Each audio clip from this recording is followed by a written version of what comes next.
आइए जानते हैं बिहार के हर जिला हर क्षेत्र की फटाफट 50 बड़ी खबरों को केवल 10 मिनट में। साथ ही आज इस वीडियो में हम लोग जानेंगे कि सरकार ने गरीबों के लिए कौन कौन सी योजनाओं का शिलान्यास किया और साथ ही महिलाओं को 2 लाख रुपए कब से मिलेंगे और ई श्रम कार्ड धारकों को 3,000 रुपए कब से खाते में आएंगे और गरीबों के लिए सामान के साथ बिजली, पेट्रोल, डीजल, सोना, चांदी कब से सस्ता हो जाएगी और नियमों में क्या क्या बदलाव हुए हैं। सब कुछ आज इस वीडियो के माध्यम से जानेंगे। तो चैनल में पहली बार आए हैं तो वीडियो को लाइक करके चैनल को सब्सक्राइब जरूर कर दें और कमेंट में अपने जिला, अपने शहर का नाम जरूर बताएं।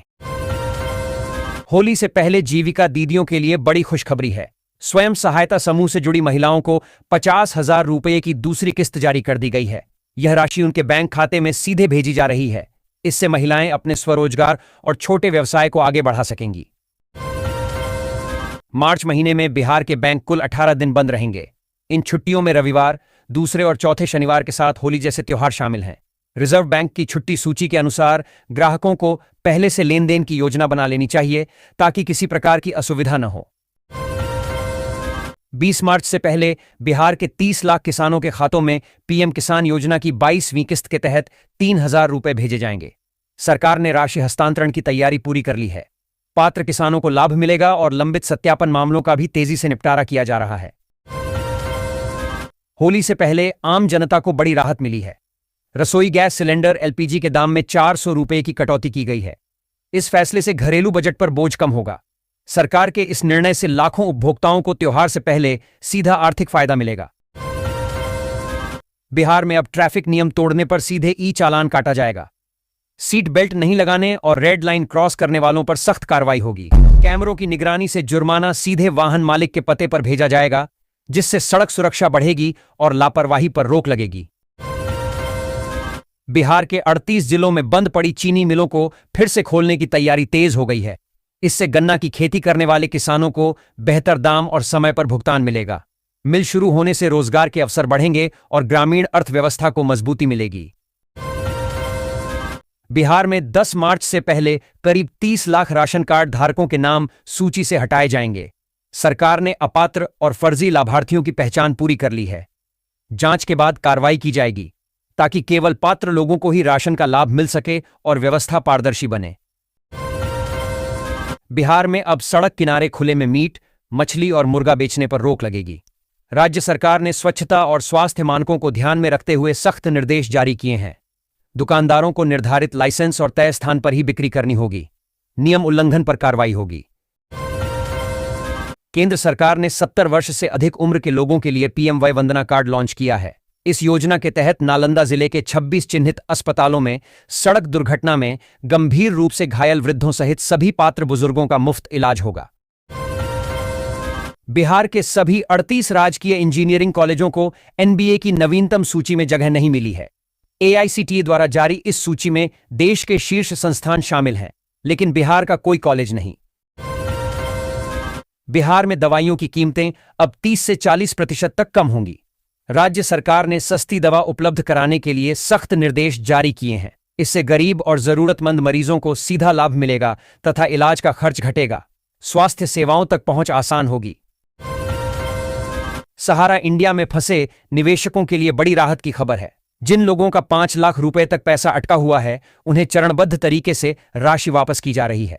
सरकार की निगरानी में रिफंड प्रक्रिया तेज की गई है, जिससे लाखों निवेशकों को सीधा फायदा होगा। पटना पुलिस आगामी होली, रमजान और ईद त्योहारों के लिए सतर्क है। रेंज आईजी जितेंद्र राणा ने सभी एसपी के साथ बैठक कर विधि व्यवस्था बनाए रखने के निर्देश दिए। संवेदनशील क्षेत्रों में अतिरिक्त पुलिस बल, ड्रोन और सीसीटीवी से निगरानी की जाएगी। प्रधानमंत्री किसान सम्मान निधि की 22वीं किस्त के लिए फार्मर रजिस्ट्री अनिवार्य हो रही है। यह एग्रीस्टैक पहल का हिस्सा है, जिसका उद्देश्य पारदर्शिता बढ़ाना और बिचौलियों को खत्म करना है। जिन किसानों के पास यूनिक फार्मर आईडी नहीं होगी,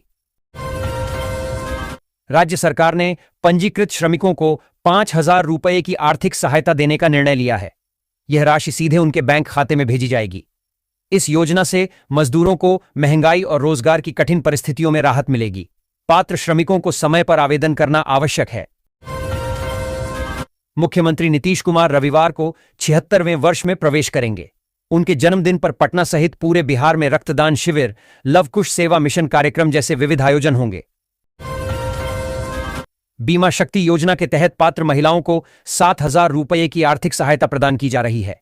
इस योजना का उद्देश्य महिलाओं को आत्मनिर्भर बनाना और आर्थिक रूप से सशक्त करना है। लाभार्थियों के बैंक खाते में सीधे राशि भेजी जाएगी। आवेदन प्रक्रिया सरल रखी गई है। यह योजना 15 फरवरी 2019 से लागू है, जिसमें श्रमिक के अंशदान के बराबर सरकार भी राशि जमा करती है। 18-40 वर्ष के श्रमिक जिनकी मासिक आय 15,000 रुपये से कम है, वे इसका लाभ उठा सकते हैं। उप मुख्यमंत्री सम्राट चौधरी ने बक्सर में 1700 करोड़ रुपए की 2 प्रमुख औद्योगिक इकाइयों, कोका कोला बॉटलिंग प्लांट और जेके सीमेंट यूनिट का उद्घाटन किया।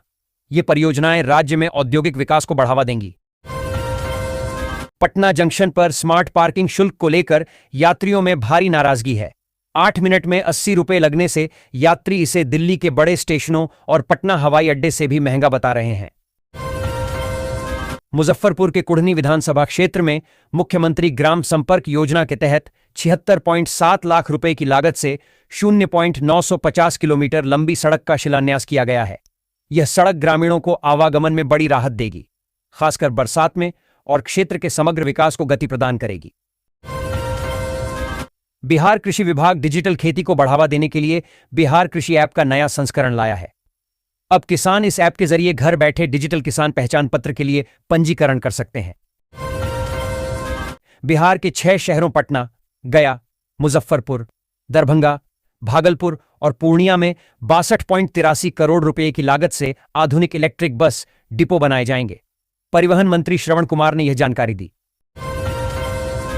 राज्य सरकार 2026 से 27 से सभी 534 प्रखंडों में आदर्श माध्यमिक विद्यालय खोलेगी। इन स्कूलों में कक्षा 9 से ही छात्रों को नीट, जेईई, ओलंपियाड जैसी प्रतियोगी परीक्षाओं की तैयारी कराई जाएगी। बिहार सरकार 2025 तक विकसित भारत गारंटी फॉर रोजगार एवं आजीविका मिशन के तहत 725 ग्रामीण हाट और बाजार विकसित करेगी। इनमें 447 हाट और 278 बाजार शामिल हैं, जिनका निर्माण ग्रामीण विकास विभाग करेगा। बिहार के 8 जिलों मुजफ्फरपुर, पटना, गया, सारण, दरभंगा, पूर्णिया, सहरसा और भागलपुर में 500 क्षमता वाले हीफर स्टेशन और कृत्रिम गर्भधारण केंद्र खुलेंगे। पशुपालन निदेशालय ने इसके लिए 20-30 एकड़ भूमि मांगी है। इस वर्ष फाल्गुन शुक्ल पूर्णिमा पर मघा नक्षत्र और सुकर्मा योग में होलिका दहन सोमवार देर रात 12:50 से 2:02 बजे के बीच होगा। रंगों का पर्व होली 4 मार्च को मनाया जाएगा। केंद्रीय गृह मंत्री अमित शाह ने पूर्णिया में सीमावर्ती जिलों के अधिकारियों के साथ बैठक की। उन्होंने नेपाल भारत सीमा सुरक्षा, घुसपैठ और जनसांख्यिकीय बदलाव पर चिंता व्यक्त की। फर्जी आधार कार्डों और संदिग्ध आधार केंद्रों की जांच के निर्देश दिए गए। बक्सर में जनता दल यूनाइटेड का जिलाध्यक्ष चुनाव हंगामे, मारपीट और सड़क जाम के बीच संपन्न हुआ। पुलिस की सख्ती के बावजूद विरोध प्रदर्शन हुए, जिसमें कार्यकर्ताओं को हिरासत में लिया गया। मुंगेर में बिहार विधानसभा चुनाव के लिए अधिग्रहित 700 से अधिक वाहनों के मालिकों को 4 माह बाद भी किराया नहीं मिला है। जिला परिवहन विभाग द्वारा आश्वासन के बावजूद भुगतान में देरी से वाहन मालिक आर्थिक संकट का सामना कर रहे हैं। अरवल जिले में अब पारंपरिक फसलों के बजाय अरारोट की खेती शुरू हो गई है। किसान मनोज कुमार सिंह ने इसकी शुरुआत की, जिससे अब कई अन्य किसान भी जुड़ गए हैं। पूर्व मध्य रेलवे के महाप्रबंधक छत्रसाल सिंह ने दानापुर में मधु विहार रेलवे कॉलोनी और जगजीवन स्टेडियम का निरीक्षण किया। उन्होंने कॉलोनी की सफाई पर संतोष व्यक्त करते हुए कर्मचारियों के लिए सामुदायिक हॉल और बच्चों के लिए खेल पार्क बनाने का निर्देश दिया। पूर्णिया के निर्दलीय सांसद पप्पू यादव ने पटना में ईरान इजरायल संघर्ष पर अमेरिकी राष्ट्रपति ट्रंप को सनकी बताया। उन्होंने कहा कि भारत को मानवता के लिए आवाज उठानी चाहिए। पटना यूनिवर्सिटी छात्र संघ चुनाव 28 फरवरी 2026 को संपन्न हुए, जिसमें एनएसयूआई ने शानदार जीत दर्ज की। अध्यक्ष पद पर शांतनु शेखर 2067 वोटों के साथ विजयी रहे, जबकि खुशी कुमारी ने महासचिव पद पर कब्जा जमाया। पटना में जेपी गंगा पथ पर पुलिस और अपराधी अमित कुमार के बीच मुठभेड़ हुई। गिरफ्तारी से बचने के लिए अमित ने पुलिस पर फायरिंग की, जिसके जवाब में पुलिस ने उसके पैर में गोली मारकर उसे दबोच लिया। तरारी अंचल भोजपुर जिले का नया औद्योगिक केंद्र बनने की ओर अग्रसर है। 277 एकड़ के बाद अब 250 एकड़ नई सरकारी भूमि चिन्हित की गई है। जिससे कुल 527 एकड़ से अधिक औद्योगिक भूमि उपलब्ध होगी। बिहार में मौसम में बदलाव आ रहा है, तापमान में धीरे धीरे वृद्धि हो रही है। अगले 48 घंटों में अधिकतम तापमान 1 से 4 डिग्री सेल्सियस बढ़ सकता है, जिससे गर्मी का एहसास होगा। पटना में इस सीजन का सर्वाधिक 32.3 डिग्री सेल्सियस दर्ज किया गया। पटना के डीएम डॉक्टर त्यागराजन एसएम ने राजस्व कार्यों में पारदर्शिता और जवाबदेही सुनिश्चित करने के लिए कड़े निर्देश दिए हैं। जनसंवाद में मिली शिकायतों के बाद उन्होंने अंचल कार्यालयों से दलालों और बिचौलियों को हटाने, सीसीटीवी लगाने और हेल्पलाइन नंबर जारी करने का आदेश दिया। आईआरसीटीसी श्रद्धालुओं के लिए एक विशेष धार्मिक पर्यटन ट्रेन चला रहा है। यह ट्रेन धनबाद से चलकर पटना, आरा और बक्सर होते हुए शिरडी, नासिक, उज्जैन और एलोरा गुफाओं जैसे प्रमुख तीर्थ स्थलों का दर्शन कराएगी। बिहार में राज्यसभा की 5वीं सीट को लेकर राजद की मुश्किलें बढ़ गई हैं, खासकर एआईएमआईएम के रुख के कारण। लालू प्रसाद ने रविवार को पटना में संसदीय दल की बैठक बुलाई है ताकि प्रत्याशी चयन और रणनीति पर चर्चा हो सके। मुख्यमंत्री नीतीश कुमार के 75वें जन्मदिन पर मंत्री डॉक्टर अशोक चौधरी ने समाजहित में महत्वपूर्ण पहल की। उन्होंने रक्तदान के बाद मरणोपरांत संपूर्ण देहदान का संकल्प लिया, जिसका संकल्प पत्र दधीची देहदान समिति को सौंपा। भागलपुर नगर निगम में अब जमीन के म्यूटेशन पर रजिस्ट्री दर का 0.1% शुल्क देना होगा। पहले यह शुल्क मात्र 110 रुपये था। 1 साल बाद म्यूटेशन कराने पर 500 रुपये जुर्माना लगेगा। भागलपुर के पीरपैंती में आयोजित श्री 1008 महारुद्र यज्ञ और श्रीमद् भागवत कथा ज्ञान यज्ञ में श्रद्धालुओं की भारी भीड़ उमड़ी। स्वामी आगमानंद महाराज ने सुदामा प्रसंग के माध्यम से सच्ची मित्रता, प्रेम और विश्वास का संदेश दिया। इस वर्ष होली खगोलीय और ज्योतिषीय दृष्टि से विशेष है। होलिका दहन 2-3 मार्च की मध्यरात्रि भद्रा पुच्छकाल में होगा, जिसे शास्त्रों के अनुसार शुभ माना गया है। 3 मार्च को चंद्र ग्रहण और सूतक के कारण रंगोत्सव 4 मार्च को मनाया जाएगा। मार्च का महीना शुरू हो गया है और नए महीने के शुरू होने के साथ ही होली का त्योहार भी नजदीक आ गया है। ऐसे में आने वाले दिनों में कई दिन बैंक अलग अलग शहरों में बंद रहने वाला है। ऐसे में अगर आप इन दिनों अपने किसी भी काम से बैंक जाने का प्लान बना रहे हैं तो पहले आपको अपने शहर के बैंक हॉलिडे के बारे में जरूर जान लेना चाहिए, जिसके बाद ही आपको बैंक जाने का प्लान बनाना चाहिए। अमृतसर जंक्शन और न्यू जलपाईगुड़ी के बीच एक सुपरफास्ट स्पेशल ट्रेन 4654 4653 मुजफ्फरपुर होकर चलेगी। ये ट्रेन 4 मार्च से 27 मार्च 2026 तक संचालित होगी, जिससे उत्तर बिहार, खासकर मुजफ्फरपुर के यात्रियों को घर वापसी में काफी लाभ मिलेगा। पटना जंक्शन पर स्मार्ट पार्किंग शुल्क को लेकर यात्रियों में भारी नाराजगी है। 8 मिनट में 80 रुपये लगने से यात्री इसे दिल्ली के बड़े स्टेशनों और पटना हवाई अड्डे से भी महंगा बता रहे हैं। म्यूचुअल फंड निवेशकों के लिए CAGR, XIRR और एब्सोल्यूट रिटर्न समझना महत्वपूर्ण है।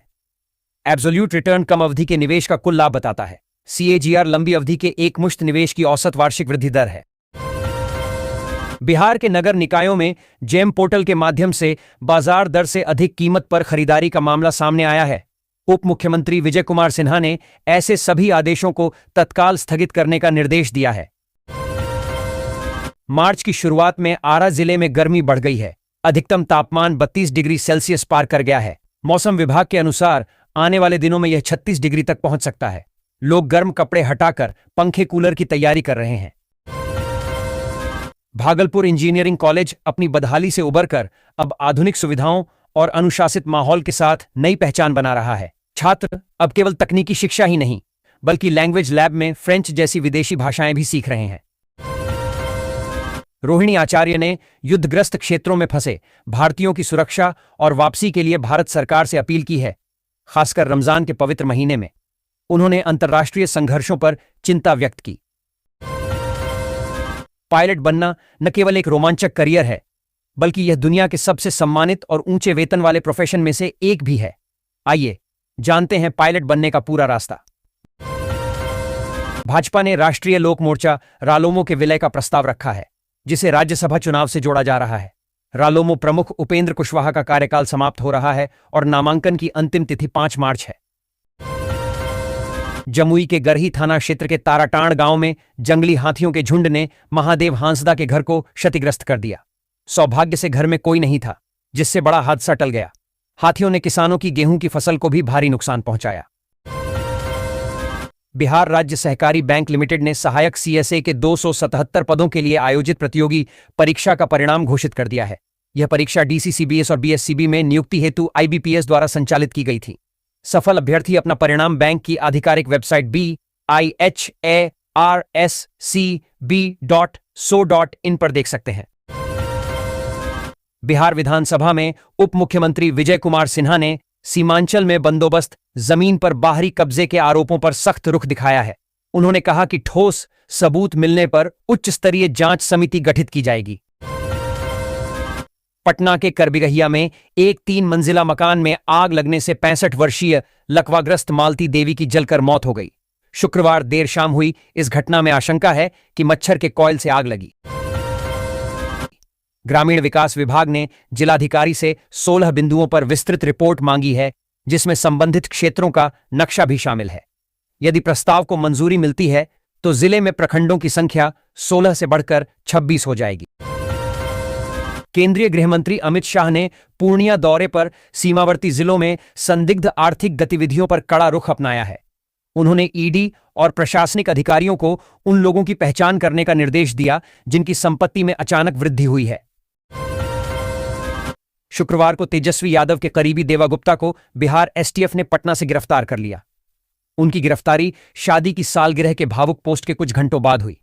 देवा पर हत्या, लूट और रंगदारी सहित 28 आपराधिक मामले दर्ज हैं और मोतिहारी पुलिस की हिट लिस्ट में उनका नाम सबसे ऊपर था। बिहार सरकार ने प्रधानमंत्री आवास योजना ग्रामीण के संविदा कर्मियों को होली से पहले लंबित मानदेय भुगतान करने का निर्णय लिया है। ग्रामीण विकास मंत्री श्रवण चौधरी ने बताया कि अगस्त से बकाया मानदेय का भुगतान किया जाएगा। राज्य शिक्षा शोध एवं प्रशिक्षण परिषद एससीएट बिहार ने शैक्षणिक सत्र 2025 से 26 के लिए कक्षा 1 से 8 तक की वार्षिक परीक्षा का कार्यक्रम जारी कर दिया है। ये परीक्षाएं 12 से 19 मार्च 2026 तक सभी सरकारी और सरकारी सहायता प्राप्त प्रारंभिक विद्यालयों में 2 पालियों में आयोजित होंगी। पटना यूनिवर्सिटी छात्र संघ चुनाव के लिए शनिवार को मतदान शुरू हो गया। दोपहर 2:30 बजे तक वोट डाले जाएंगे, जिसमें 19,973 मतदाता 41 उम्मीदवारों के भाग्य का फैसला करेंगे। शांतिपूर्ण मतदान के लिए सुरक्षा के पुख्ता इंतजाम हैं। मुजफ्फरपुर में सर्वाइकल कैंसर से बचाव के लिए अब सिंगल डोज गार्डासिल वैक्सीन उपलब्ध है। यह टीका 14 वर्ष की आयु पूरी कर चुकी किशोरियों को निःशुल्क लगाया जाएगा। जिले में 52,000 किशोरियों के टीकाकरण का लक्ष्य है। पहले चरण में सर्वावैक वैक्सीन दी गई थी। भोजपुर के कोइलवर में तक्षशिला एजुकेशनल सोसाइटी 75 एकड़ में अंतर्राष्ट्रीय स्पोर्ट्स कॉम्प्लेक्स बना रही है। पहल कार्यक्रम के तहत यह परिसर 29 खेलों का प्रशिक्षण देगा, जिसमें 240 खिलाड़ियों के लिए आवास भी होगा। होली से पहले बिहार लौटने वालों की भारी भीड़ के कारण रेलवे और हवाई यात्रा में भारी दिक्कतें आ रही हैं। दिल्ली, मुंबई, कोलकाता और बेंगलुरु से पटना आने वाली ट्रेनें पूरी तरह भरी हैं, जबकि उड़ानों का किराया आसमान छू रहा है, जो कई बार विदेश यात्रा से भी महंगा है। कटोरिया के रेफरल अस्पताल परिसर में करोड़ों की लागत से बना 30 बेड का नया अस्पताल उद्घाटन के लिए तैयार है, जिसका उद्घाटन मुख्यमंत्री नीतीश कुमार करेंगे। बिहार विधान परिषद ने अपनी अंतिम बैठक में 6 संशोधन विधेयक पारित किए, जिनमें सूक्ष्म वित्त संस्थाओं की मनमानी पर रोक लगाने, उद्यमियों को छोटी गलतियों पर जेल की बजाय जुर्माने का प्रावधान करने, उत्कृष्ट खिलाड़ियों की सीधी भर्ती और निजी शिक्षण संस्थानों में शुल्क निर्धारण जैसे महत्वपूर्ण उपाय शामिल हैं।